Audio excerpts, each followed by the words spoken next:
Olá, sexto ano, professor Esquilace aqui, tudo bem?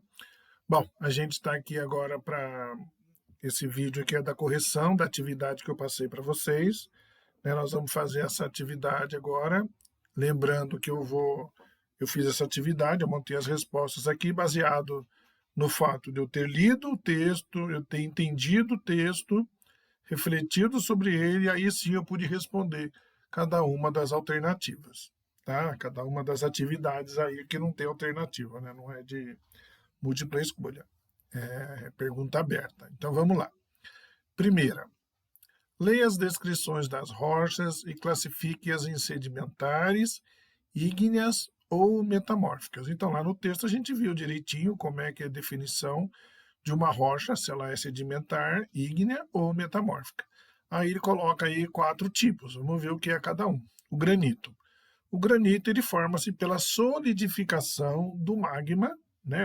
O magma, que seria o tipo da lava, né? Uma rocha derretida, em grandes profundidades. Bom, nesse caso, então a gente está definindo o granito, ele é uma rocha ígnea, ou também chamada rocha magmática. O próximo, o basalto. O basalto forma-se pela solidificação da lava. Bom, ligado à lava, então o basalto também é uma rocha ígnea ou magmática. O arenito, ele forma-se pelo acúmulo de materiais rochosos que se compactam. Bom, se é um acúmulo de material, o arenito a gente vai considerar é uma rocha sedimentar. E o mármore, o último, forma-se de outras rochas, em condições de temperatura e pressão elevadas. Então, nesse caso, o mármore é o que a gente chama de rocha metamórfica. Tá bom? Então tá. Segunda atividade. A ilha de Trindade ela faz parte do território brasileiro, embora se localize a aproximadamente 1.100 quilômetros da costa, quer dizer, longe da praia, né? É uma ilha vulcânica, ou seja, formada pelo resfriamento de lava. Que tipo de rocha predominava na ilha quando ela foi formada? Também facinho, se você entendeu. Ó, como a ilha teve atividade vulcânica, a rocha nela presente em maior quantidade é a ígnea ou magmática, pois ela é proveniente da solidificação do magma. Tranquilo, certo? 3. É mais provável que se forme uma rocha metamórfica no interior de um vulcão ou em um local sob enorme pressão e calor? Justifique. Bom, é mais provável, né, a formação de uma rocha tipo metamórfica em meios de alta pressão e calor, porque as rochas formadas no interior de vulcões são as magmáticas, tá? É,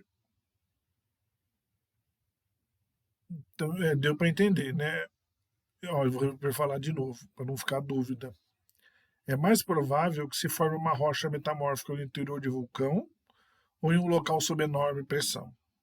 Então, é sob enorme pressão, porque no interior do vulcão o que nós vamos ter é a rocha magmática, tá? Ou ígnea, certo? 4. Deixa eu ver se eu preciso subir aqui. Ah, tem que subir. Pronto. 4. Alguns minerais, como os que contêm ferro, têm grande importância econômica, sendo utilizados em construções, na fabricação de automóveis e na produção de aço. Para que o ferro possa ser utilizado, é necessário extraí-lo e separá-lo dos demais sólidos que formam a rocha em que ele se encontra. Essa ação sobre o ambiente provoca alteração de ecossistemas, já que ocorrem a expulsão de animais de seus habitats e a retirada da vegetação nativa. A extração de alguns minérios requer o uso de produtos químicos, na maioria das vezes tóxicos, a diversas formas de vida, inclusive dos seres humanos. Então vamos lá. Primeiro item, o A. O desenvolvimento de alguns setores, como a construção civil e a informática, aumenta a demanda por minérios, o que tende a causar danos severos ao ambiente. Converse com seus colegas e busque informações para responder a seguinte questão: deve existir algum limite para a extração de minérios? Como evitar que esses recursos se esgotem? Bom, gente, só para lembrar, quando fala em conversa com seus colegas, isso aqui era para aula presencial. Como você, né, a gente está fazendo aula online, se você não tiver contato com nenhum amigo que queira fazer essa atividade em grupo, você faz sozinho, tá? Então, vamos lá para a resposta. Deve existir algum limite para a extração de minérios? Como evitar que esses recursos se esgotem? Bem, olha, a maioria dos minérios coletados, ele não é renovável, quer dizer, não tem a vontade, né? Então, e não é resposta da e não é reposta na natureza. Então, alguns minérios, principalmente os metais, eles podem ser separados e enviados para empresas de reciclagem. Então, assim é possível recuperar o material e evitar que a matéria-prima seja extraída do ambiente. Então, isso acontece com o alumínio. O Brasil é um dos maiores recicladores do alumínio no Brasil, mas não fica achando que é porque é um projeto social, né? Não, é porque o alumínio, os catadores de rua têm uma função importantíssima nisso. Qualquer latinha que eles encontram, eles separam, levam para o ferro velho e vende. Então, o valor do alumínio, ele é, se comparado aos outros metais, em termos de encontrar também, ele tem um valor muito interessante. Então, reciclar o alumínio no Brasil, apesar de ser um dos principais recicladores, não é uma questão de que a população é consciente, é uma questão de que os catadores de rua têm uma importância enorme nesse aspecto, porque vários deles retiram o seu sustento, a sua renda, dessa reciclagem. Por isso que é interessante. Então, você não precisa extrair o minério da natureza, porque você faz a reciclagem do alumínio. E existem vários outros metais em que isso pode ser feito. Então, a reciclagem é uma alternativa, né? Porque aí você para de extrair o minério da natureza e diminui a degradação ambiental. Bom, o B. Em grupos de 5 alunos, esquece, né? Formado com auxílio do professor, você vai fazer sozinho ou com alguém, se você conseguir alguém para trocar uma ideia.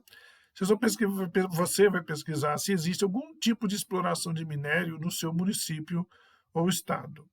Procure informações sobre a mineradora responsável pela área e elabore um pequeno relatório com dados como localização, utilidade do mineral ou da rocha explorada, projetos de restauração do meio e medidas corretivas de impacto ambiental tomadas pela mineradora. Bom, na verdade, o que nós temos aqui, por exemplo, é Porto Ferreira, que é a capital da cerâmica, né? Então, teria que ter, né? Isso você pode pesquisar por meios digitais.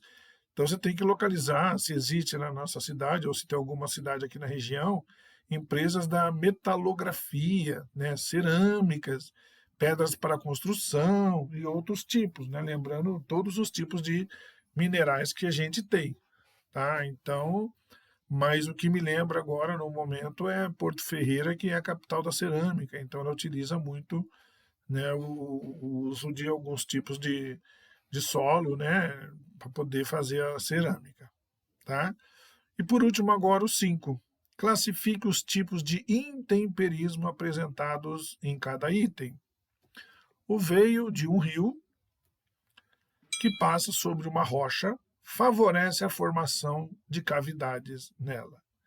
Então, bom, o primeiro, né? O intemperismo químico é quebra da estrutura química dos minerais. Se a gente fazer relembrar um pouquinho. A intensidade do intemperismo químico ele está relacionado com a temperatura, né, a pluviosidade, né, a chuva e a vegetação. Agora, o intemperismo físico, ele é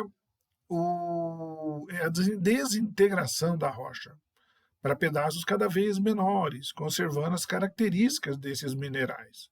E por último, o intemperismo biológico, que é devido às mudanças causadas pelos seres vivos, né, sejam vegetais ou animais.